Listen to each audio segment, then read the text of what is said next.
2024 का लोकसभा चुनाव चल रहा है और 2024 के लोकसभा चुनाव में गुना में तो ज्योतिरादित्य सिंधिया हर इलाके में जाकर प्रचार कर रहे हैं।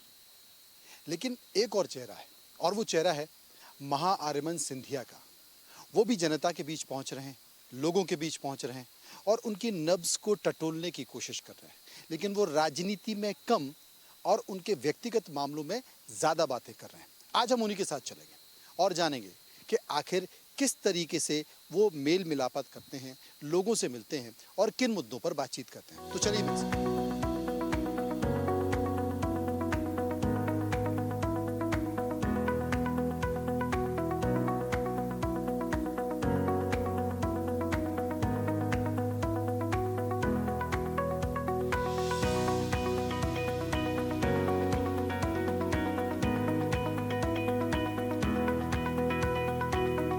लोकसभा चुनाव 2024 चल रहा है और 2024 का चुनाव बहुत कुछ कहता है।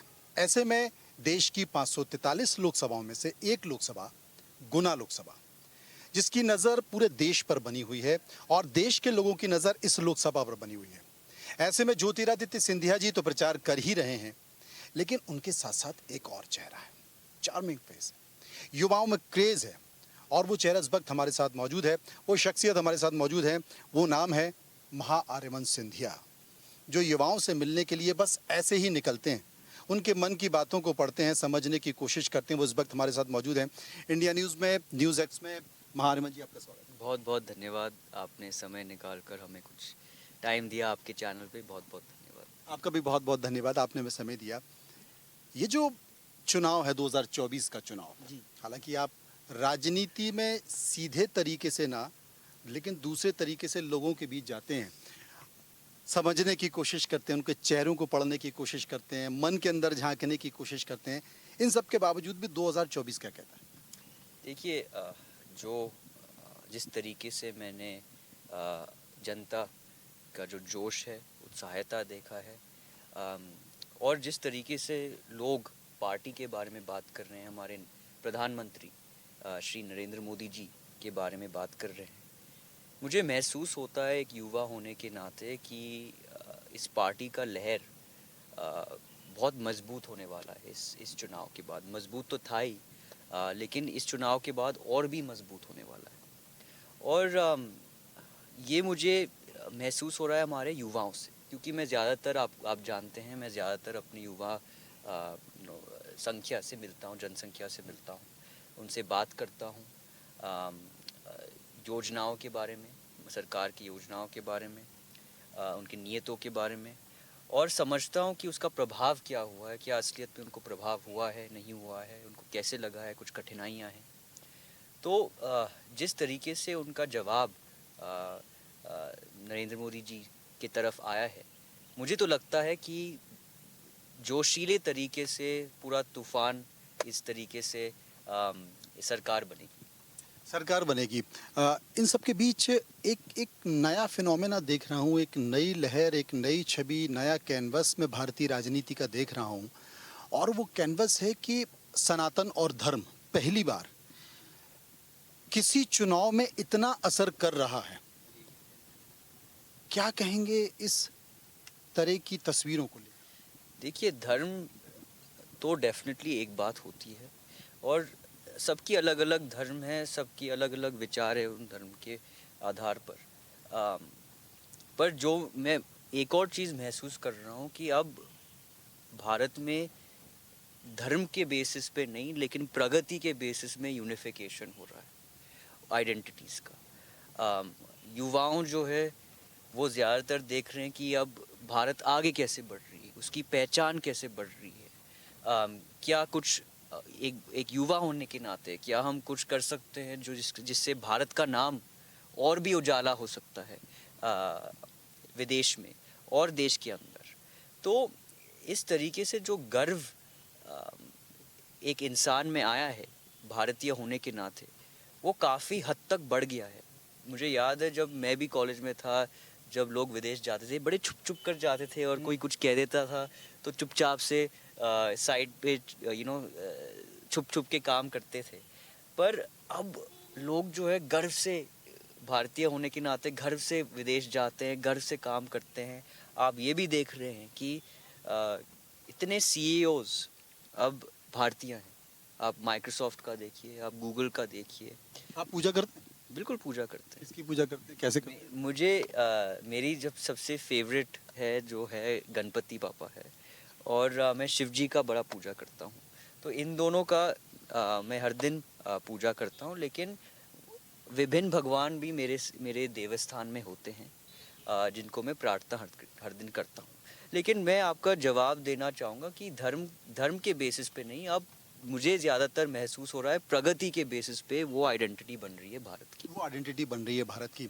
इन सब के बीच चूंकि आप युवा हैं, आपने विदेश से शिक्षा प्राप्त की है, बावजूद इसके आप इस पूरे इलाके में, चाहे वो ग्वालियर हो, शिवपुरी हो, गुना हो, इस इलाके में घूम रहे हैं, यहाँ के लोग थोड़ा विचलन पैदा कर रहे हैं, विचलित हो रहे हैं कि यार हम पढ़ तो रहे हैं लेकिन रोज़गार उस तादाद में नहीं मिल रहा है। उसके लिए कुछ प्लान है, कुछ सोच सकते हैं इस इलाके के लिए कि क्या किया जा सकता है? देखिए, सबसे पहले मैं कहना चाहूँगा, रोज़गार एक विषय है जिस पर सरकार ने काफ़ी काम भी की है। आप डिफेंस में देखिए, काफ़ी एरियाज़ खुल गए हैं रोज़गार के लिए। अब 10 लाख जॉब्स और खुल रहे हैं, सरकारी जॉब्स खुल रहे हैं। अपस्किलिंग भी हो रहा है, क्योंकि अब ट्रेंड्स बदल रहे हैं एआई की तरफ, अलग अलग टेक्नोलॉजीज़ की तरफ। तो अपस्किलिंग भी बदल रहा है। विश्वविद्यालय और विद्यालय और भी खुल रहे हैं। आप एम्स देखिए, आईआईटीज़ देखिए, ट्रिपल आईआईटीज़ देखिए, ये सब और भी खुल रहे हैं हमारे देश में ताकि अपस्किलिंग और हो। और एक युवा होने के नाते मैं ये भी कहना चाहूँगा कि एक चीज़ जो मैंने अपनी ज़िंदगी में अप्लाई किया है, जो मैंने प्रधानमंत्री के शब्दों से जो मुझे प्रभाव पड़ा है, वो है कि अब एक युवा जो है रोज़गार ढूंढने वाला नहीं, लेकिन रोज़गार बनाने वाला बन गया है। आप तो प्रधानमंत्री से भी मिले थे, दोनों के बीच क्या बातचीत हुई? वो मेरे स्टार्टअप के बारे में बात की हुई थी कि मैं कर क्या रहा हूँ मेरे क्या स्टार्टअप्स startup? पे। तो मैं जो है एक स्टार्टअप चला रहा हूँ जिसका नाम है माय मंडी। और माय मंडी एक मंच है जिससे हम 3 सेक्टर्स को शक्तिशाली बनाना चाहते हैं।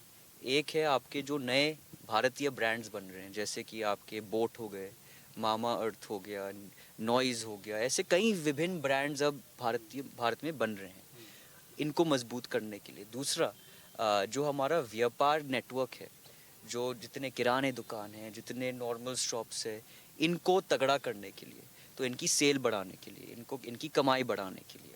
और तीसरा है उसका ग्राहक, जो उस दुकान से ख़रीदता है, उनकी तकलीफ़ को कुछ सुझाव देने के लिए, क्योंकि उनको कुछ ऑर्डर करना है इन ब्रांड से, 5 से 6 दिन लग जाते हैं। आप मामा अर्थ खोलिए आज या शिवपुरी ऑर्डर करिए, 7 दिन 8 दिन लग जाएंगे यहाँ पे आने तक।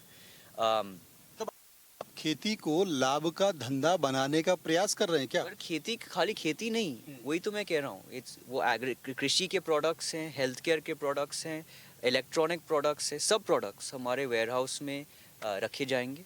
और हम क्यूआर कोड्स बनाने जा रहे हैं, जो एक डिजिटल स्टोर बनेगी उससे। जो मेरे वेयर हाउस में जो आइटम्स रखे हैं, वो हर किराने स्टोर पे क्यूआर कोड लगेगी, जिससे जो एक ग्राहक स्कैन करने के बाद उसको एक दुकान मिलेगी।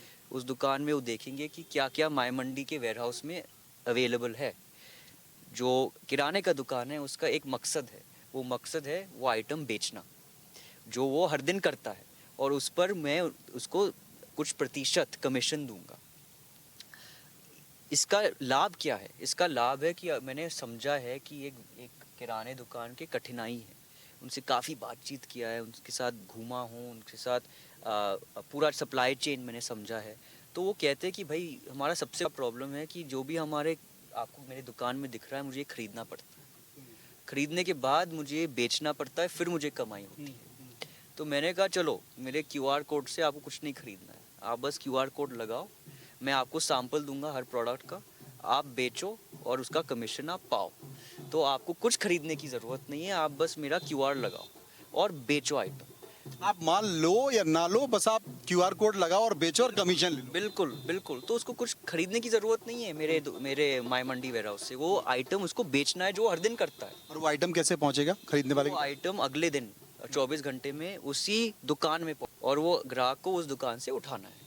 क्योंकि आपने देखा होगा, आप शिवपुरी भी देखिए, हर 10 फीट एक दुकान है। बहुत बिल्कुल हर घरों में दुकान खोला हुआ है, जनरल स्टोर्स खोले हुए हैं। बिल्कुल। तो हर घर के ऊपर, हर दुकान के ऊपर एक घर है। तो हर व्यक्ति नीचे आके अपने दुकान पे हर दिन जाता ही है। तो इस मंच से उनको, किराने दुकान को शक्तिशाली बनाना चाहते हैं हम। इनको एक हथियार देना चाहते हैं जिससे वो और कमा सकते हैं आसानी से, और ग्राहक बना सकते हैं आसानी से। अच्छा ये बताइए, चूंकि आपने कहा कि एक स्टार्टअप डेवलप किया है और ये एक बहुत अच्छी तस्वीर भी है। बीजेपी में तो परिवारवाद को लेकर बड़ा वो किया जाता है। अब ज्योतिरादित्य सिंधिया जी केंद्रीय मंत्री हैं, तो ये तो उम्मीद लगती नहीं है कि आप को चुनाव लड़ने का मौका मिले। तो आप जनता के बीच जाकर ये काम भी करते रहेंगे और अपना एक स्टार्टअप भी करते हैं, ये मान लिया जाए? जी बिल्कुल, क्योंकि मैं क्या कभी लगता है कि कांग्रेस में तो ऐसा नहीं था यार, बीजेपी में है? मेरा एक लक्ष्य है। मैं एक युवा होने के नाते मैं एक खाली मंच पे जाके या लोगों के बीच में बात नहीं करना चाहता हूँ। मेरा लक्ष्य है कि मैं एक उदाहरण होना चाहता हूँ।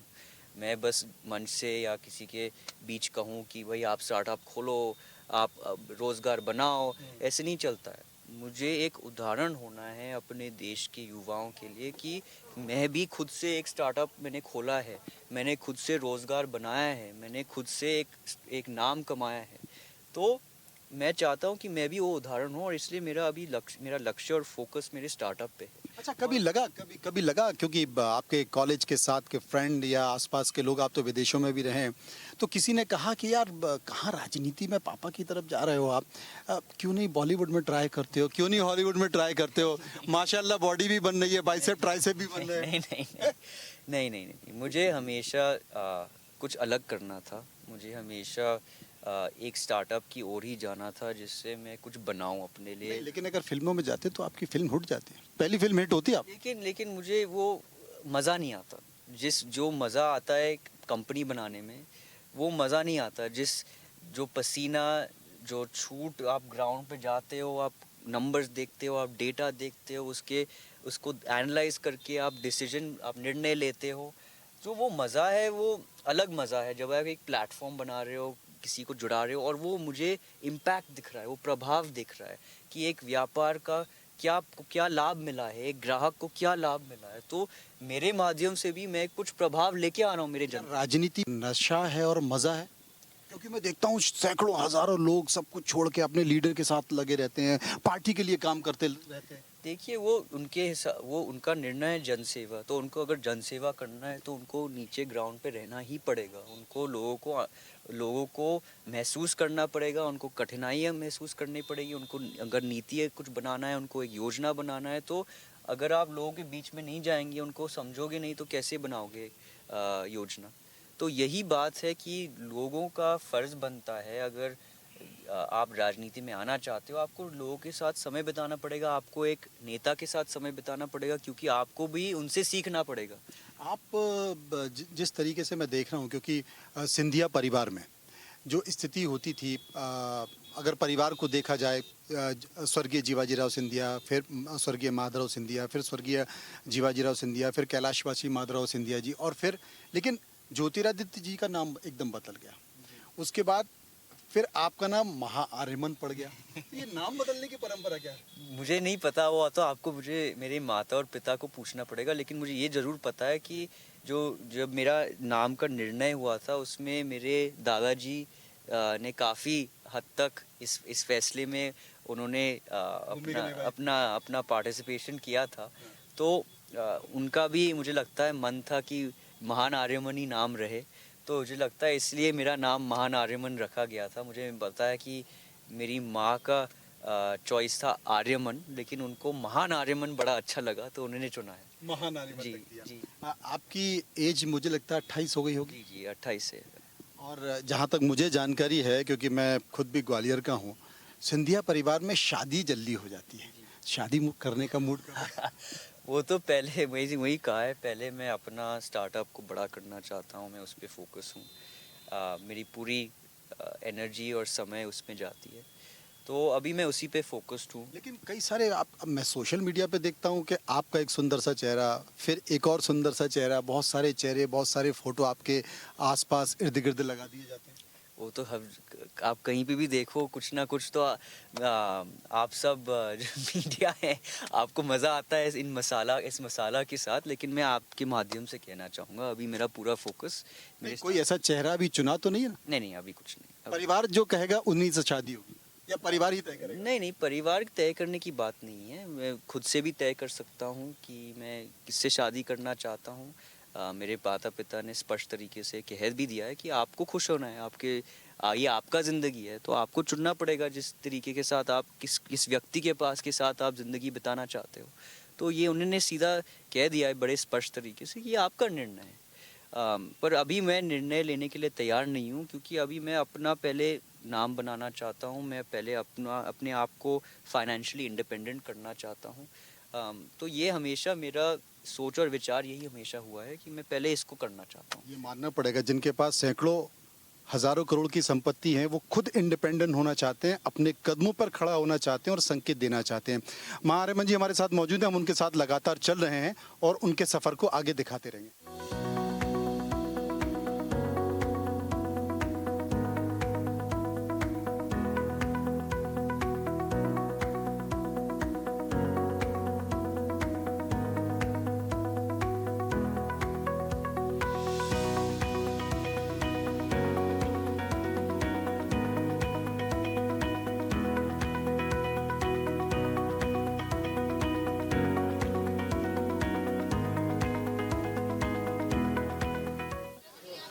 तो इस वक्त हम शिवपुरी में मौजूद हैं। शिवपुरी विधानसभा है, यहाँ पर बहुत सारी दुकानें हैं। देखिए, अब चूड़ी की दुकानें हैं, लोग खरीदने आ रहे हैं।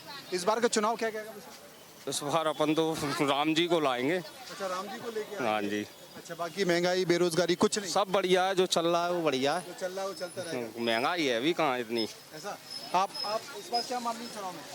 मोदी जी को मांगेंगे। मोदी जी को मांगेंगे। अच्छा, आप क्या मान रही चुनाव में क्या हुआ? मोदी जी को। देखिए, मतलब ज़्यादातर लोग जो कह रहे हैं कि इस बार जो राम का प्रभाव है वो साफ तौर पर दिखाई दे रहा है। ये जो महारिमन सिंधिया हैं, जो लोगों से मिल रहे हैं, उनसे चर्चा कर रहे हैं, उनकी परेशानियों को समझ रहे हैं, क्या कहेंगे? तो परेशानियों को समझ रहे हैं तो अच्छा ही है जनता के लिए तो। और क्या, इससे परेशानियां हल होंगी? अब वो करेंगे, हल तो होंगी, हल क्यों नहीं आप क्या मानते हैं? देखो शिवपुरी नहीं हो सकता है, और नहीं कर सकते तो कुछ नहीं हो सकता। शिवपुरी में सबसे बड़ी समस्या है पैसे की। क्या है कि लोगों के पास मतलब उतना काम नहीं है, तो क्या है यहाँ कुछ ऐसा लगना चाहिए जैसे शारदा सॉल्वेंट जैसा प्लांट है, तो ऐसे प्लांट लगने चाहिए 1 या 2।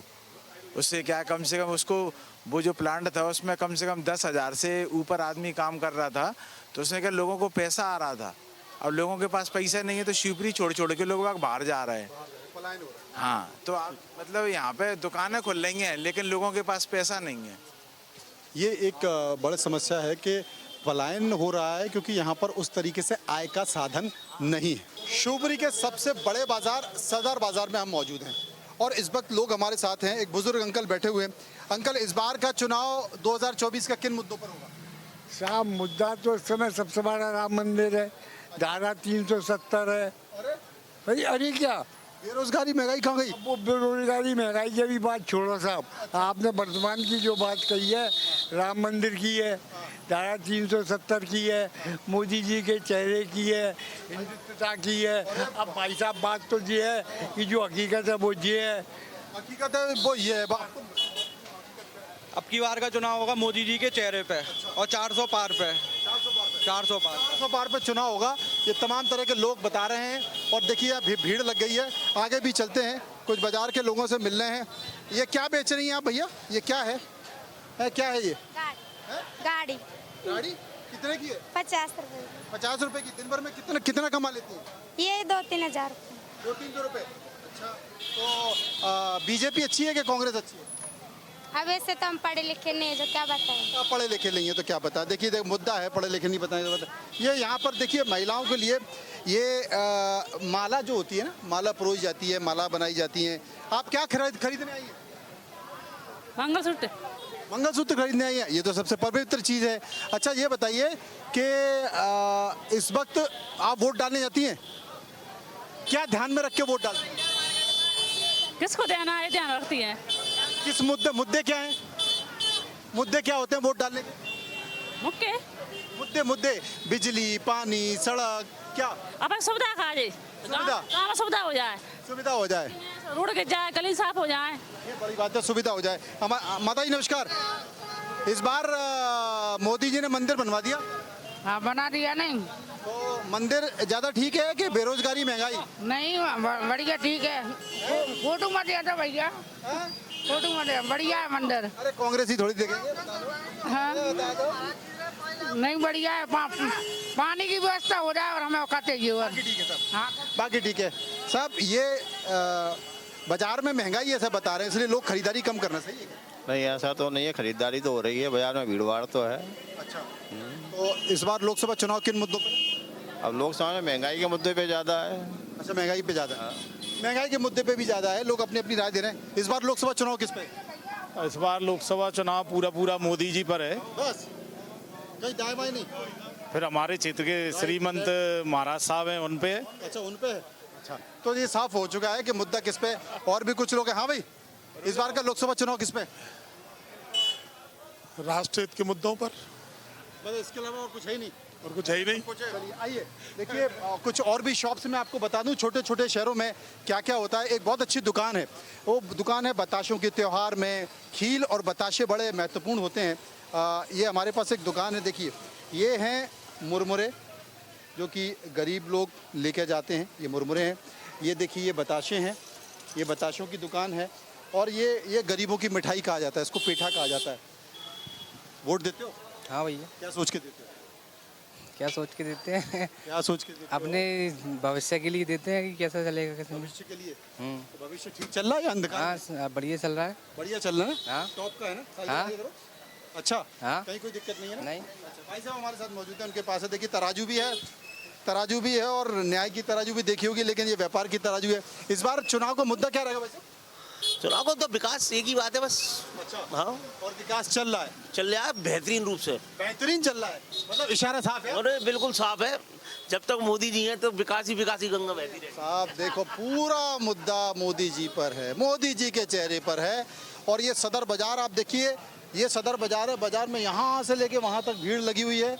और उसके बाद पीछे उधर भीड़ लगी हुई है, आप इधर भी देखिए, ये सदर बाजार है और उधर भी भीड़ लगी हुई है, चारों तरफ भीड़ लगी हुई है। तो कुल मिलाकर आप समझ जा सकते हैं कि लोकसभा चुनाव का इशारा क्या है।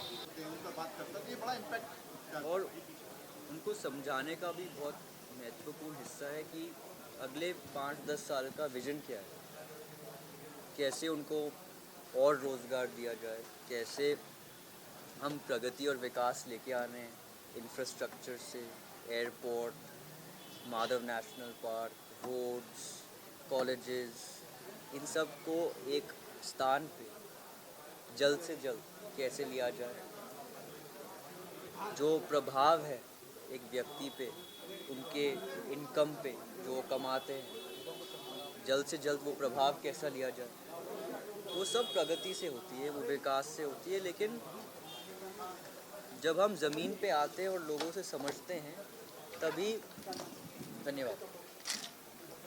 तभी हमें समझ में आता है कि विकास खाली नहीं, पर विकास कैसे लिया जाए, कैसे किया जाए, लोगों को हाथ में हाथ मिलाते हैं। ये लस्सी आपके लिए? लस्सी है। नहीं, मुझे ऐसा लगा कि कहीं आप फिटनेस को लेकर और अभी से बहुत कॉन्शियस तो नहीं है कि भाई इतना मीठा है और मीठा। कॉन्शियस तो है, लेकिन जब कोई दिल से कुछ बनाता है तो उसको ना थोड़ी कह सकते हैं। आपको खाने पीने का भी बहुत शौक है, मैंने देखा कोविड काल में भी आप बिरयानी बना रहे थे। बिल्कुल। तो कौन सी चीज़ें जो आप बना लेते हैं? मैं आपको बड़ी इंटरेस्टिंग कहानी बताता हूँ। कॉलेज में मैंने एक रेस्टोरेंट खोला था। क्या बात कर रहे हैं? छोटा सा। कहाँ पर? मेरे घर के अंदर।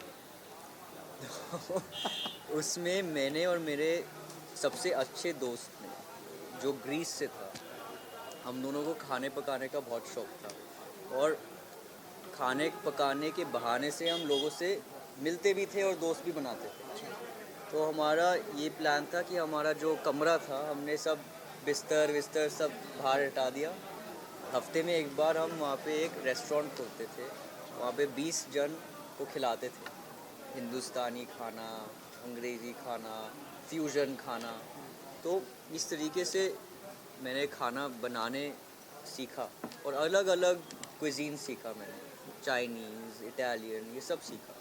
बड़ा मज़ा आया और उसके बाद में मैंने मेरा जो खाने पकाने का रुचि है वो बढ़ता गया और अब ये मेरे लिए एक स्ट्रेस फ्री एक्टिविटी है। मेरे लिए जब दिन में बहुत स्ट्रेस हो जाता है तो मैं शाम को सबके लिए खाना बनाता हूँ, मतलब फैमिली के लिए, स्टाफ, फैमिली, सबके लिए। क्या बात है, वाकई ये बड़ी रोचक बात है कि खाना खाने का भी और खिलाने का भी बहुत शौक है और परिवार के लोगों के लिए भी खाना बनाते हैं।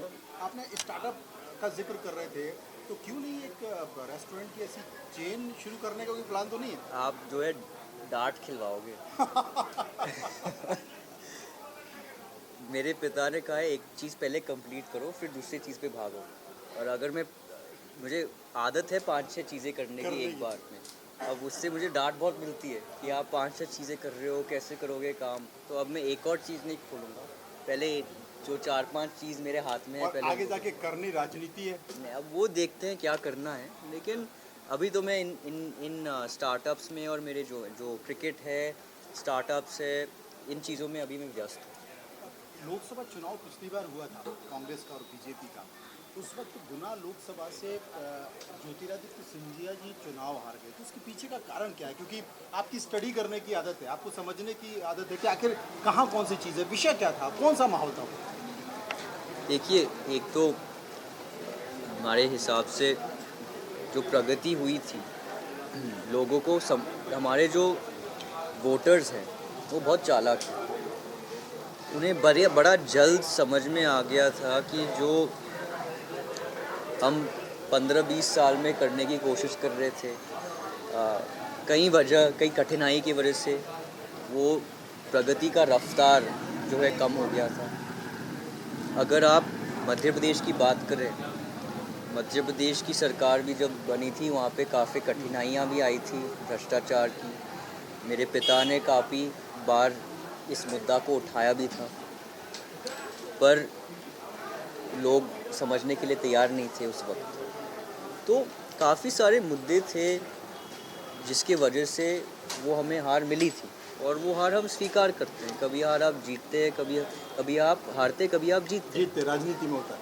पर हमारे अंदर जो भावनाएं थी वो हमेशा है हमारे लोगों से जुड़ने का और हमेशा हमारे लोगों के बारे में सोचने के लिए। मैं देख रहा हूँ आप तमाम लोगों से बातचीत करो, राजनीति की बात नहीं कर रहे आप। उनका परिवार कैसा है, उनके लोग कैसे हैं, उनका बिजनेस कैसा है, बिजनेस कैसा चल रहा है, इस तरह की बातें करना ये कनेक्टिविटी बनाता है आपको। और स्पोर्ट्स में भी आपकी रुचि है। अभी आपने क्रिकेट की एक लीग भी शुरू की है, उसका मैंने कार्यक्रम भी देखा है। तो मुझे लगता है कि पूरे मध्य प्रदेश को आप क्रिकेट के ज़रिए भी जोड़ना चाहते हैं, वो कैसे करें? सो क्रिकेट, देखिए, क्रिकेट एक ऐसा, मैं इसको स्पोर्ट नहीं मानता हूँ। हमारे देश में क्रिकेट एक धर्म है और हमारे देश में क्रिकेट ये एक खेल है जो हमारे खून, सब व्यक्ति के खून में बहता है। बड़ा महाराज साहब भी खेलते थे, सिंधिया जी भी, ज्योतिरादित्य भी खेलते और आप भी बिल्कुल अच्छा क्रिकेट खेलते। बिल्कुल। और मेरे हिसाब से जो ये क्रिकेट का जो मुद्दा है ये मेरे लिए बहुत पर्सनल है, क्योंकि आप जैसे आपने कहा काफ़ी पीढ़ियों से हम क्रिकेट में काम करते हैं, और इसीलिए पहले जब मैंने GDCA में शामिल हुआ था, काफ़ी लोगों ने प्रश्न भी उठाए थे कि भाई ये क्या काम होगा क्रिकेट का, अभी नहीं, एक्सपीरियंस नहीं है वगैरह। पर जो हमारा एक्सपीरियंस है वो सालों का एक्सपीरियंस है, क्योंकि हम जो अपने दादा से, अपने पिता से सीखते आ रहे हैं कि इसमें बदलाव कैसे लिया जाए। और बदलाव का पहला कदम होता है लोगों को समझना। और मैंने क्रिकेट के खिलाड़ियों के साथ बहुत समय बिताया। मैं समझने की कोशिश कर रहा था कि एक खिलाड़ी होने के नाते, एक युवा होने के नाते क्या क्या कठिनाइयाँ हैं उनके लिए भी। तो उनके लिए बड़ा समस्या था कि कोई मंच नहीं था खेलने के लिए, कोई मंच नहीं था कमाने के लिए, कोई मंच नहीं था इंडियन स्काउट से जुड़ने के लिए, MP के स्काउट से जुड़ने के लिए। ग्रामीण स्तर पे अगर आप देखें, गांव का कोई अवसर नहीं था गांव के व्यक्ति को स्टेट लेवल आने के लिए। तो ये चीज़ें जो है मेरे दिमाग में घूमती रही। तो जब हम कमेटी में बैठ के हमने काफ़ी चर्चा किया तो मैंने कहा हमें एक लीग खड़ा करना चाहिए जिसके माध्यम से खाली हम लोगों को प्रमोट ना करें, लेकिन जो क्रिकेट का फीलिंग है वो वापस इस क्षेत्र में लेके आए, क्योंकि वो काफ़ी देर से अब थोड़ा हल्का हो गया था। हम यहाँ देखते हैं बहुत ही मुश्किल है। तो वो कैसे होता है? वो होता है जब हम बिजनेस हाउसेस को, जब हम पब्लिक को, जब हम क्रिकेट की एडमिनिस्ट्रेशन को और जब हम खिलाड़ियों को एक साथ एक टेबल पे बिठाए, एक मंच पे लेके आए और उनको एक जिम्मेदारी दी बदलाव लेने आने की। तो इसलिए मैंने, अगर आप मेरे लीग पे देखेंगे, मैंने कोई भी ऐसा बिजनेस हाउस नहीं चुना है जिसका क्रिकेट में और स्पोर्ट में एक्सपीरियंस ना हो। हर बिजनेस ओनर, फ्रैंचाइज ओनर का स्पोर्ट में कोई अनुभव है, सालों से वो बिज़नेस ओनर रहे हैं या उन्होंने काफ़ी सारा CSR एक्टिविटी किया है, और उनसे भी मैं सीख रहा हूँ कि उनसे कैसे पैसे लेकर इन्वेस्टमेंट किया जाए क्रिकेट में। मैं खिलाड़ियों से सीख रहा हूँ कि कहाँ किस जगह में इन्वेस्टमेंट चाहिए। मैं जनता को मोटिवेट करने चाह रहा हूँ कि आप लोग आइए, अपने परिवारों को सपोर्ट कीजिए, अपने दोस्तों को सपोर्ट कीजिए, आइए क्रिकेट मैच देखिए। वो माहौल बनाना बहुत ज़रूरी है जी। तो इसलिए मैं वही चाहता हूँ। माहौल बन भी रहा है और उसके लिए आपको ढेर सारी शुभकामनाएं। आज हमने बात की, आपको देखा कि आपकी लोकप्रियता किस तरीके से है, लोगों से आप लगातार मिल रहे हैं और एक पर्सनल टच भी देने की कोशिश कर रहे हैं। बहुत धन्यवाद। आपने हमसे बात की, आपका बहुत बहुत शुक्रिया।